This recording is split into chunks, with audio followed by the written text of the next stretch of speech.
You are now serving as a female soldier in the North Korean military. This is not imagination. This is the reality experienced by tens of thousands of women under the mandatory military service system for women, implemented in North Korea since 2015.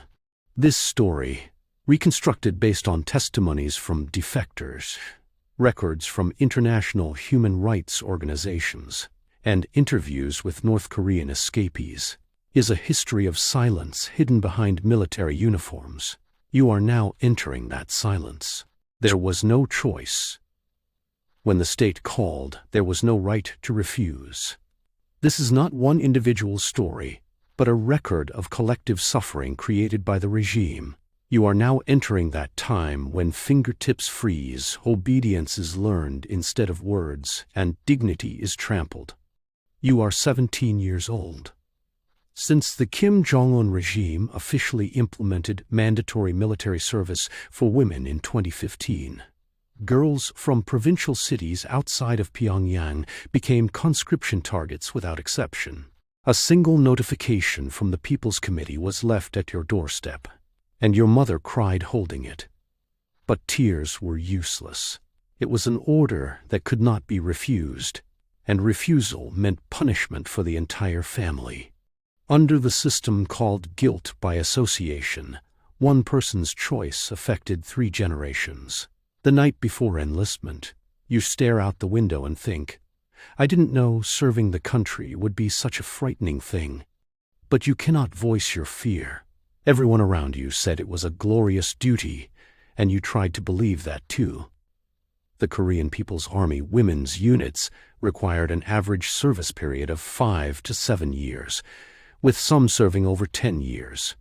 According to defector Jennifer Kim's 2017 testimony, during this period, women were treated not as soldiers but as state property. Individual will or choice was not considered. Only obedience was required. On enlistment day, you are loaded onto a truck with other girls. Everyone has similar ages, similar expressions. No one speaks. Each time the truck shakes, bodies collide, but even that contact is uncomfortable. You see the hand of the girl sitting next to you trembling, and so is yours. The scenery passing by the window becomes increasingly unfamiliar, and the anxiety grows as you move farther from home. The destination is a training center on the outskirts of North Hamgyong province, buildings surrounded by barbed wire and instructors standing coldly. You realize in that moment, individuals do not exist here. Physical examination begins. Height above 142 centimeters. No diseases. Physically healthy. The standards were clear, but the process was humiliating. While undressing and standing in line waiting, cold gazes scan your body. The examiner leaves a record without saying anything, and you pass. Passing doesn't make you happy. Rather, you knew it was the beginning of another door. You heard a girl next to you sigh with relief after being rejected, and you envied her. That night, you wore a military uniform for the first time, and saw a stranger in the mirror. That person was no longer you, but who you would become for the next several years. It was clear from day one. Here you would be called by number, not name, and treated as a tool, not a person. At 4:30 a.m., the wake-up bugle sounds. You push aside the frozen blanket with numb hands and rise. The training center barracks have no heating, and your breath has frozen on the windows overnight. In the narrow room shared by 24 people, everyone moves in silence. The water in the washroom is ice cold, and the towels are frozen stiff. It's not about washing, but enduring. You try to wash your hands, but the water is so cold it numbs your senses within seconds. Still, you must wash. If you fail the hygiene inspection, everyone receives punishment. Training is brutal. The same intensity of physical training required for male soldiers is demanded, but women are additionally assigned cooking, cleaning, and laundry duties. From 5 a.m. to 10 p.m., there is almost no rest time. According to a Human Rights Watch report on North Korean women's military policy since 2015, Women were trapped in a dual labor structure. They had to perform military training and life support duties simultaneously. After finishing breakfast preparation and running to the training ground, the men are already prepared. You're considered late and given additional punishment, with no excuses allowed. In your first week, you experience a 10 kilometers march. While climbing the snow-covered mountain path, your ankle twists and your fingers lose sensation. But you cannot stop. Those who fall behind cause punishment for the entire unit, and that responsibility falls on the group, not the individual. When a girl collapses, instead of helping her up, the instructor yells at the others. Because of that one person, you all get punished. At that moment, you look at someone who has become not a comrade, but a burden. It was a relationship bound not by solidarity, but by fear. If anyone tried to help, even that was considered a violation of discipline. The reason: leaving formation without orders. The climax of winter training is winter survival education. In -20-degree weather, you spend the night outdoors wearing only a thin military uniform. No materials to start a fire are given, and if you don't move, a terror of freezing to death washes over you. A comrade next to you whispers, "Is this really for the country?" But the words go no further. Even speaking was dangerous. Watchers hid in the darkness, and those who voiced complaints disappeared the next day.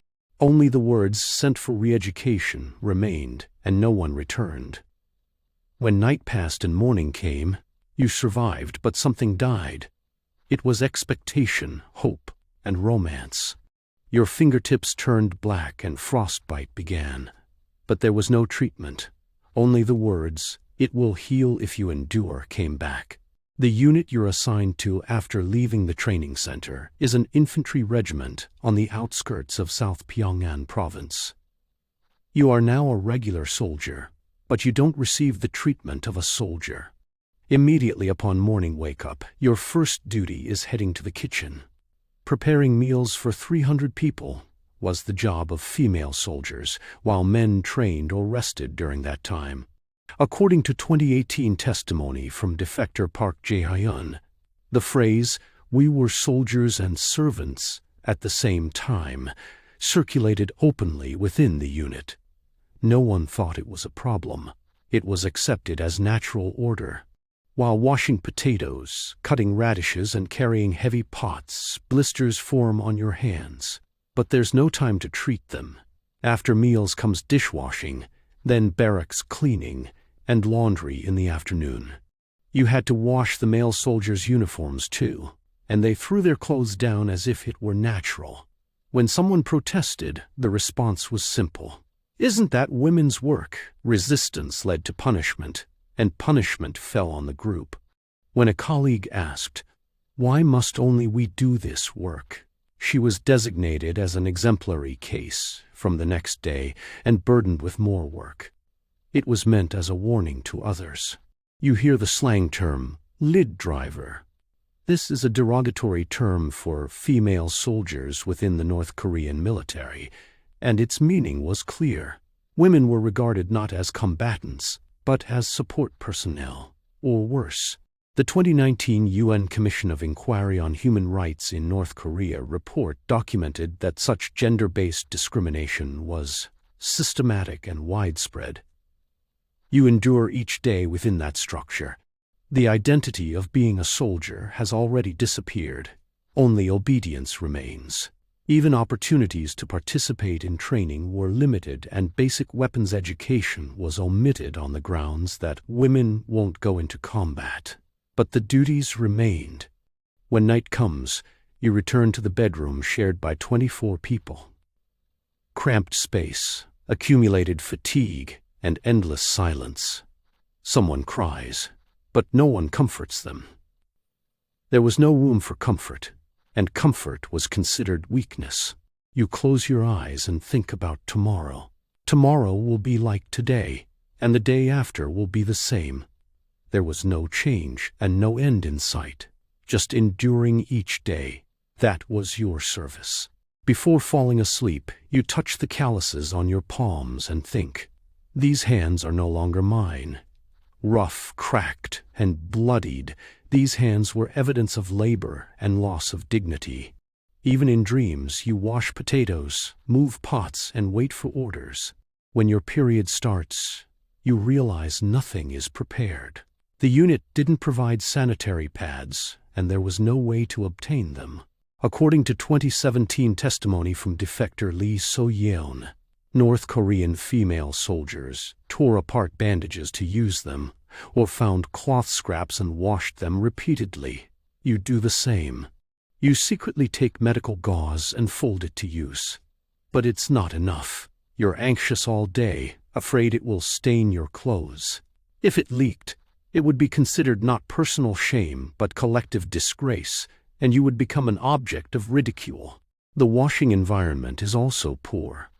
What's called a shower facility is a narrow space with a cold, dirty hose, and no hot water comes out. Even in winter, you had to wash your body with cold water, and on some days snakes or frogs came out of the hose. You try to wash and get out as quickly as possible, but even that has time limits. If you use it for more than 5 minutes, the next person waits and knocks on the door, and that becomes pressure.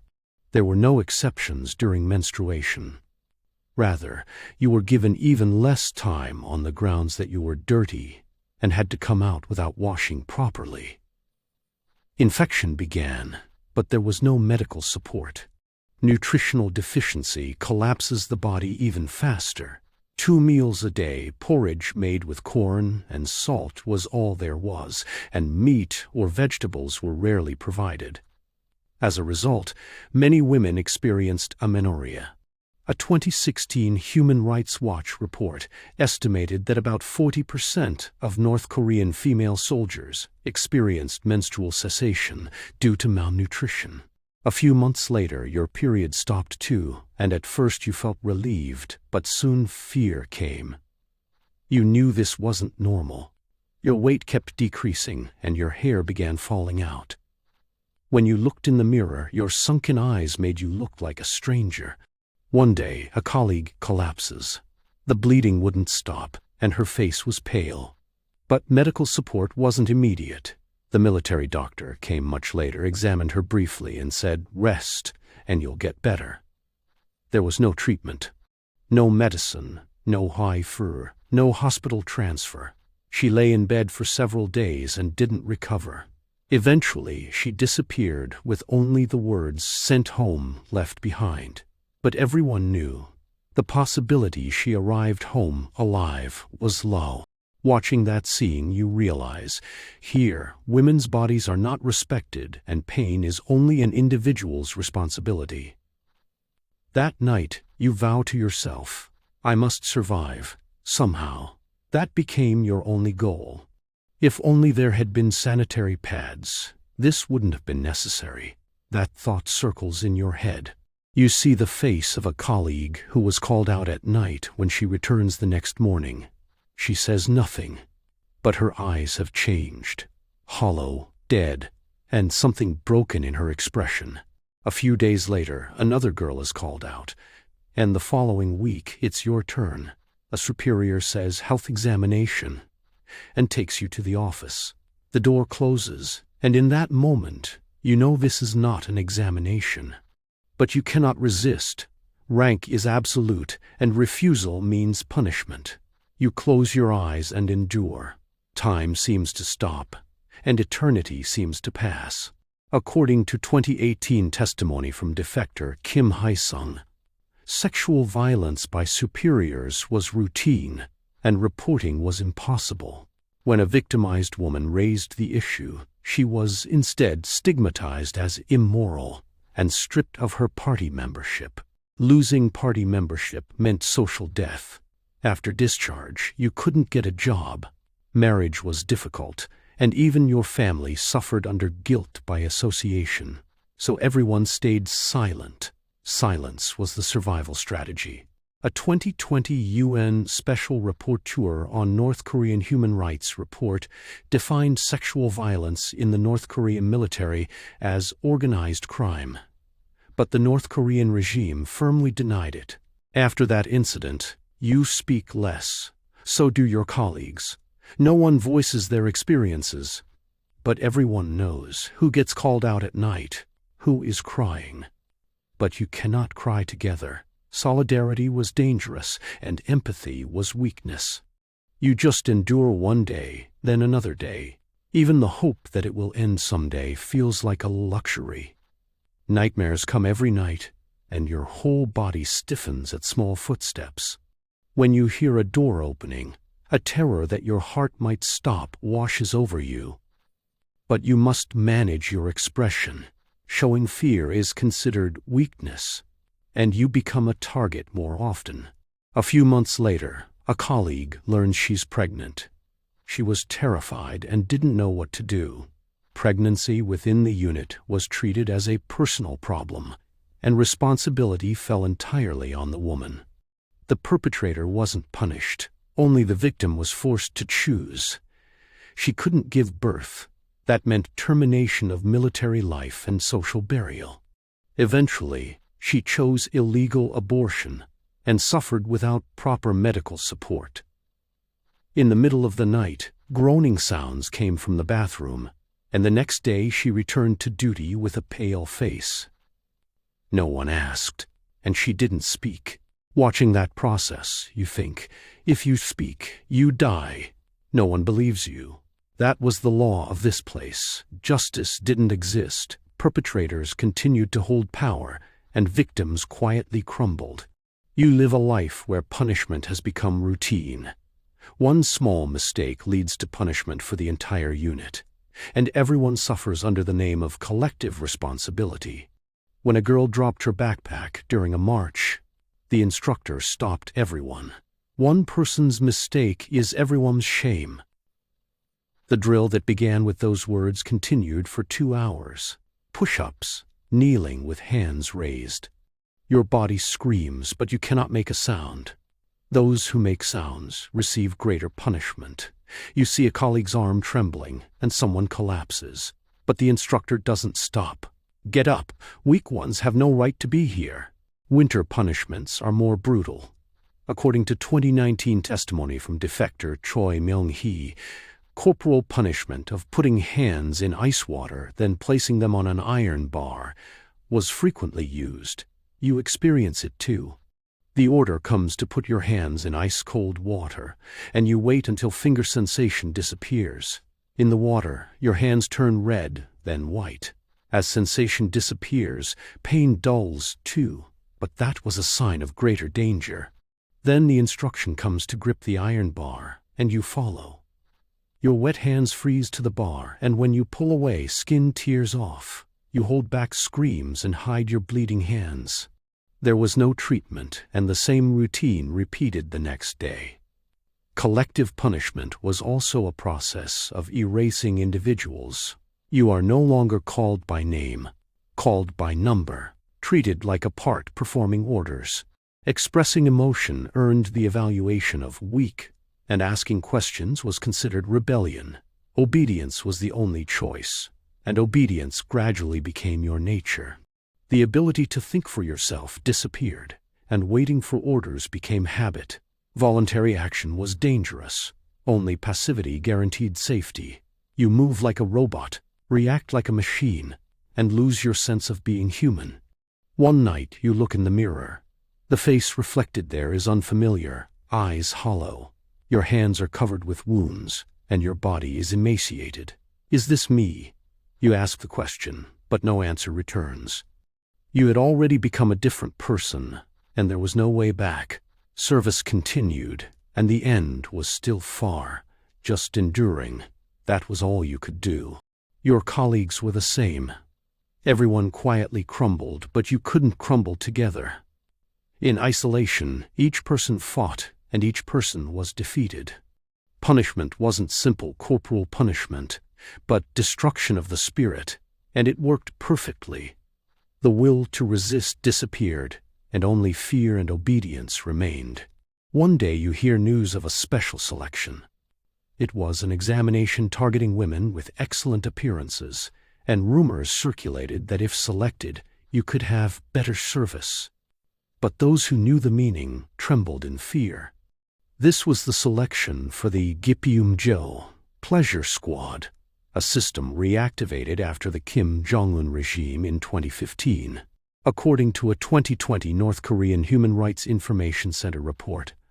The Pleasure Squad was defined as a group of women providing sexual services for the supreme leader and high-ranking officials. On the surface, it was called cultural service. But the reality was clear. The selection process is humiliating. Height restriction, above 160 centimeters, appearance screening, and virginity testing proceed. Not doctors, but military officials directly conduct the examinations. And in the process, women's dignity is completely ignored. While undressing and standing in line for evaluation, men's gazes sweep over entire bodies. This one should be fine. Pretty face, but a bit short. In the selection process conducted like an appraisal, women were not people, but commodities. You aren't selected, but you remember the expressions of selected colleagues. There was not relief, but despair. They left the unit a few days later, and you never heard from them again. The Pleasure Squad was classified into 3 types. The Satisfaction Team provided sexual services. The Happiness Team handled massages, and the Psalm and Dance Team helped with banquets through song and dance. According to testimony from Lee Mai-hyun, a former Pleasure Squad member who defected in 2013, "We were not people but tools. They were treated like private property of high-ranking officials, and there was no right to refuse." The service period wasn't clear and continued until aging or until the leader no longer wanted them. Some were trapped there for over 10 years, and contact with the outside was completely cut off. Even families couldn't know their whereabouts. Even after discharge, there was no freedom. Pleasure Squad women had to marry men designated by the regime, and it was called compensation. Marriage to highly loyal officials or military officers was mostly forced, and refusal was impossible. But even after marriage, the past wasn't erased, and many lived with trauma and shame. Even husbands often regarded them as tainted, and domestic violence was frequent. You look at the empty spaces after they left and think, where did they go? Are they even alive? There were no answers, and even asking was forbidden. Only silence remained, and in that silence, another sacrifice continued. He was king, and they were ornaments. That sentence explained everything. Power was absolute, and women were consumables. You think about desertion. An unbearable moment came, and you have no strength left to endure. But desertion meant death. If caught, you'd face execution by firing squad, and even your family would be punished. Guilt by association applied across 3 generations, and parents, siblings, and even distant relatives would be sent to camps. Nevertheless, some attempted escape. According to 2017 testimony from defector Park Yeon-mai, desertion wasn't a choice but survival instinct. She crossed the border into China and was exposed to the danger of human trafficking there again. A 2019 Human Rights Watch report confirms that about 80% of North Korean defector women experienced human trafficking in China. You cannot escape, not because you lack courage, but because you think of your family. If you flee, your parents and younger sibling will be sent to camps, and their lives will be destroyed. So you endure. You bear each day and wait for service to end someday. But stories of those who succeeded in escaping continue to reach you.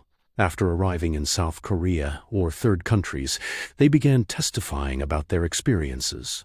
The testimonies of those who risked their lives to escape became the weapon the North Korean regime feared most. Truth couldn't be concealed, and silence began to break. Jennifer Kim, Lee So-yeon, Choi Mong-hee, Park Yeon-mai. After defecting, they informed the world of the reality of North Korean female soldiers. At the 2021 UN Human Rights Council, Jennifer Kim said, "I escaped, but there are still people crying there." Her testimony shocked the international community and became an important record exposing the North Korean regime's human rights violations. But North Korea denied it and labeled the witnesses as traitors. Defector families faced retaliation, and some were even publicly executed. Still, testimony didn't stop. It was the duty of survivors. You hear their stories and think, "Can I get out someday too? Can I tell this story?" But not now. Right now, surviving comes first, and completing service is the goal. You count the days. 1,825 days. 5 years of service is still far from over, and that time feels like eternity. But you cannot give up. Giving up meant death, and you wanted to live. Every night you imagine. The moment of crossing the border. The moment of stepping on free land. But that was just a dream, and reality was still here. Inside barbed wire, under surveillance, in endless service, you continue to endure, believing that someday it will end. Someday you will be free. You are approaching discharge. 7 years of service are ending, and the day to return to civilian life is approaching.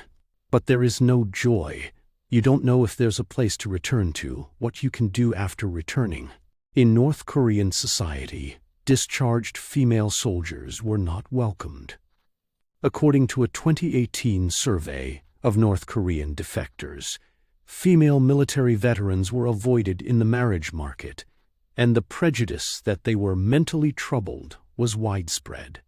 You knew that and were afraid. You devoted 7 years, but all that returns is stigma. The label, female military veteran, would follow you for life, and it would be an obstacle in all aspects of employment, marriage, and social life. During your service, you lost many things: health, self-esteem, and hope for the future. Your body is covered in wounds, and your mind is more deeply broken. You have nightmares every night and wake startled by small sounds. Trauma didn't fade and continued growing in silence. Your colleagues were the same. Everyone quietly crumbled, but no one helped. Mental health support didn't exist and was only dismissed as weakness. PTSD, depression, anxiety disorders. Even these terms didn't exist in North Korea, and suffering was a burden each individual had to carry alone. One day, you look in the mirror again. The person reflected there is not you from 7 years ago. Eyes dead, expression frozen. You've forgotten how to smile. I had a name, but I didn't exist. That thought circles in your head. You were not an individual, but a part of the system, and the system consumed you and discarded you. Now all that remains is an empty shell, and you don't know how to fill it. Emotions have dulled, and you feel neither joy nor sadness. Everything is gray, and life no longer has meaning. On discharge day, you leave through the unit gate. You don't look back, but that place still follows you. Memories don't fade, and suffering doesn't end. You return home, but home is no longer a safe place. Your family doesn't understand you, and you cannot explain. Speaking is dangerous, and silence is lonely. You are trapped between them, left alone. Service has ended, but the war continues. Inside you, quietly, endlessly. Your parents say you've changed, but they can't explain what or how. Your younger sibling fears you, and neighbors whisper, "That woman went to the military. We know what she went through." Rumors spread quickly, and you become increasingly isolated. Service ended, but suffering continued, and freedom was still far. You survived, but you weren't living. You existed, but you didn't exist. You had a name, but you weren't there. The girls in military uniforms were not heroes, but victims. The tens of thousands of women conscripted by the North Korean regime under the pretext of defending the homeland lost their youth amid systematic human rights violations. They suffered double labor, were exposed to sexual violence and had their dignity trampled. Even after service ended, trauma didn't fade, and social stigma followed them for life. This was not individual tragedy, but state-organized crime, history buried in silence. The outside world didn't know this fact for a long time. The North Korean regime thoroughly concealed it, and survivors were trapped in silence. But as defectors' courageous testimonies continued, truth gradually began to emerge. Jennifer Kim, Park Yeon-mai, Lee So-yeon, Choi Myung-hee. They made their suffering known to the world and spoke up for those still remaining there. Their testimonies became the weapon the North Korean regime feared most, and the international community began paying attention. The UN Human Rights Council condemned North Korea's systematic human rights violations and urged punishment of those responsible. But change was slow, and suffering continued. Now you know that service for North Korean female soldiers was not honor, but survival. There, neither choice, rights, nor dignity existed. Only obedience and silence were forced, and within that, countless women quietly crumbled. Remember this story. It was truth no one could speak, and it is suffering that continues even now. Remember the small courage and solidarity that existed even in a hopeless system, the witnesses who broke endless silence, and the stories we must not turn away from. Likes and subscriptions are small acts of solidarity for those who endured this silence. Do not forget, they are still there, still suffering, still trapped in silence.